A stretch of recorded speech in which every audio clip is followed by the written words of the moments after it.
yang ada di sini pasti sudah menggunakan produk keuangan, sudah punya rekening di bank, ya kan, sudah mungkin pinjam di bank, sudah punya tabungan, atau di antara kita sudah ada yang punya asuransi, ada yang sudah kredit sepeda motor lewat multi finance, itu artinya sudah menggunakan jasa keuangan inklusi, sudah menggunakan jasa keuangan. Nah di bawahnya itu yang menarik, 38% itu tingkat literasi keuangan, alias cuma 38% orang dewasa Indonesia itu yang paham terkait dengan produk-produk keuangan, terkait dengan risiko-risiko ada di dalam jasa keuangan. Loh, yang menggunakan itu 76%, kok yang ngerti cuma 38%. Nah, ini memang persoalannya memang di situ. Inilah yang menjadi problem sekarang adalah ada kesenjangan. Orang menggunakan jasa keuangan tetapi nggak ngerti betul tentang apa itu manfaatnya, apa itu risikonya. Nah, ini yang meng-create problem atau menjadikan problem, ada tantangan OJK ke depan. Jadi ini tantangan pemerintah juga ini, bagaimana meningkatkan literasi keuangan. Jadi menggunakan jasa keuangan tapi belum paham betul. Makanya kemudian mungkin kita sering dengar ada orang-orang komplain, orang kemudian merasa tertipu atau bukan ada komplain tapi dia nggak ngerti. Ada, nanti saya akan ceritakan terkait dengan fintech ini. Orang menggunakan fintech kemudian dia protes. Dia ya itu karena faktor literasi, gitu kan. Jadi literasi ini yang menjadi. Nah, saya kembali lagi mengucapkan terima kasih nih dari panitia, khususnya Pak Taufik Abdullah yang telah memberikan kesempatan. Ini kan sebenarnya kesempatan kami untuk memberikan literasi kepada Bapak Ibu semua. Nah, gitu. Nah, saya masuk ke fintech. Fintech itu apa saja? Nah, ini adalah gambaran fintech yang ada di dalam pengawasan OJK. Jadi, ada sekarang itu fintech yang paling dikenal oleh masyarakat itu adalah sebelah kiri itu. Fintech peer-to-peer lending atau P2P lending, atau orang menyebut istilahnya sebagai pinjaman online atau pendanaan online. Nah, ini atau fintech lending. Jadi orang pinjam-pinjam, meminjam itu di fintech ini kemudian. Nah, kemudian ada namanya securities crowdfunding yang jumlahnya 11. Kalau tadi fintech itu lending jumlahnya 102. Ada namanya securities crowdfunding, itu 100, ada 11. Jadi kalau orang mau menggunakan mendirikan perusahaan butuh modal, nah bisa mengumpulkan modal melalui securities crowdfunding ini. Ada nanti 88 sebelah kanan itu inovasi keuangan digital. Apa itu? Yaitu di bawahnya itu ada namanya agregator, ada namanya financial planner, ada namanya misalkan agregator aja, agregator. Agregator itu contohnya gini Bapak Ibu. Bapak Ibu kalau mau beli pesawat itu bisa milih pesawat apa aja gitu kan. Masuk ke Traveloka, masuk kemana, ada namanya ngumpulin informasi dari banyak pesawat, ini yang paling murah mana gitu. Ngumpulin informasi dari banyak bank, ini yang paling murah bunganya mana. Nah, itu namanya agregator. Kemudian ada namanya EKYC. Nah, itu yang di belakang itu, di bawah itu ada nama EKYC. Itu apa sih? Itu EKYC itu gini, kenalin orang yang misalkan itu kan tadi Pak Taufik sampaikan, orang pinjam cuma foto pakai KTP saja. Nah, itu nanti dicek itu, bener nggak yang mau pinjam itu orang yang menggunakan KTP itu. Jangan-jangan KTP orang lain yang dipakai. Nah, itu nanti ada jasa EKYC. Jadi, ini fintech ini ada namanya credit scoring yang tengah itu, tengah agak atas gambar itu, namanya credit scoring. Jadi, orang ini yang mau pinjam, itu di scoring. Nah, misalkan Bapak Abdullah, Bapak Agung misalkan dari Kebumen. Nah, ini mau pinjam ke bank atau pinjam ke fintech. Langsung dicari informasi tentang Pak Abdullah. Oh, Pak Abdullah ini kerjanya di sini, penghasilannya segini gitu kan, pengeluarannya segini gitu kan. Nah, langsung di scoring. Oh, Bapak ini bisnisnya apa sih? Bisnisnya ternyata ini bengkel mobil. Nah, oh, penghasilannya segini. Lah, langsung di scoring orang ini layak mendapatkan kredit atau orang ini nggak layak. Kalaupun layak dapat berapa? Nah, itu namanya kredit scoring. Ini fintech semua Bapak Ibu. Jadi ini gambaran saja tentang fintech. Nah, ada lagi fintech itu yang kiri bawah. Itu adalah fintech yang di bawah pengawasan Bank Indonesia. Nah, itu adalah fintech payment. Jadi payment itu apa yang tadi kayak OVO, GoPay, kalau GoPay,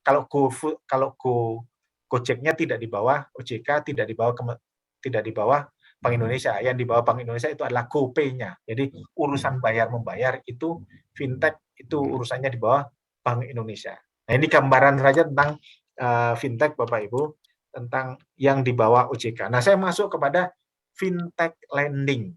Nah, ini baru masuk ke fintech lending. Ada namanya pinjaman online. Bapak itu mungkin pernah dengar istilah pinjaman online ya, atau disingkat pinjol. Pinjol ya, bukan pinjol gitu. Pinjol. Jadi ini adalah layanan pinjam meminjam uang atau pendanaan atau kredit berbasis teknologi informasi. Siapa yang melaksanakan? Bisa lembaga jasa keuangan, bank. Itu juga bisa memberikan kredit online kan istilahnya itu. Yang tadi saya sampaikan ada namanya Bank Amar atau mungkin Bank Jago, ada Alobank. Itu kemudian ada lembaga pembiayaan. Bapak Ibu mungkin pernah dengar adanya Aku Laku. Itu kan proses, ada Kredivo. Nah, itu kan prosesnya juga Pak Munawar, punten ya. Bapak, waktunya tersisa 5 menit lagi. Silakan. Wah, kalau 5 menit ini mohon maaf ini nggak dapat apa-apa Pak. Bisa 15 menit lagi gitu nggak Pak? Ini baru pengantaran aja. Baik. Oke. Baik, 10 menit boleh Pak. Oke, 10 menit berarti sampai jam 3, 5 menit. Baik. Nah, ini saya memberikan gambaran saja kalau apa bedanya peer-to-peer lending atau fintech lending ini dengan perbankan. Nah, ini gambarnya. Jadi gini Bapak Ibu, kalau kita itu ke bank, utang ke bank, maka saya itu utang kepada bank. Gitu. Saya utangnya di ke bank. Tetapi kalau saya utang pinjam ke fintech lending atau peer-to-peer lending, itu saya tidak pinjam ke perusahaan fintechnya, tapi perusahaan fintechnya itu hanya mempertemukan saya dengan pemberi dana atau lender. Jadi transaksinya itu langsung. Jadi saya meskipun menggunakan aplikasi, nah ketika saya pinjam lewat fintech, maka transaksi saya secara hukum itu tidak pinjam kepada perusahaan fintechnya. Tapi kalau ke bank, saya pinjam ke banknya. Nah, pinjamnya itu saya kepada lender atau pemberi dana. Itulah yang mempertemukan. Siapa yang mempertemukan? Ya fintech ini. Fintech inilah yang mempertemukan. Gitu kan. Nah, ini ciri-ciri karakteristik fintech. Tadi sudah sampaikan, satu, prosesnya cepat. Jadi Bapak Ibu kalau mau pinjam fintech memang cepat. Jadi tidak lagi menggunakan manual. Prosesnya juga dilakukan credit scoring. Orang ini layak apa enggak itu menggunakan istilahnya artificial intelligence. Jadi makanya tadi tinggal dicekrik, saya foto, kemudian KTP, saya foto bareng-bareng, nah langsung, ini layak apa enggak. Cepat prosesnya.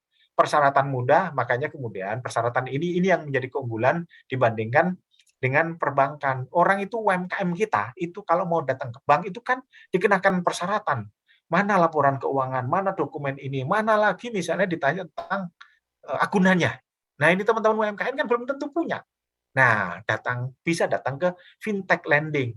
Persyaratan mudah, dokumen tidak banyak, syaratnya juga mudah dalam pendanaan dengan jumlah kecil, kadang hanya diminta foto KTP dan video singkat. Nah ditanyain video.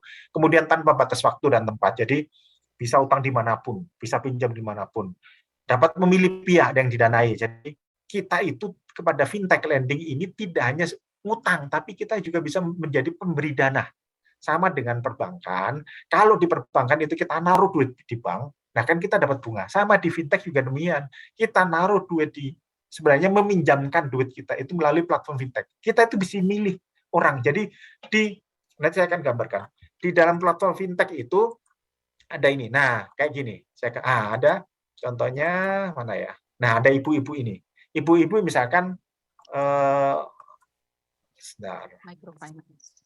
nah, misalkan begini. Ini adalah ada kontraktor ini. 2 kontraktor ini difasilitasi oleh salah satu fintech untuk mendapatkan pendanaan. Nah, yang sebelah kiri itu dia butuh pendanaan sebesar 400 juta. Nah, sekarang ternyata yang mendanai itu ada 1.694 pemberi dana. Hampir 1.700 orang.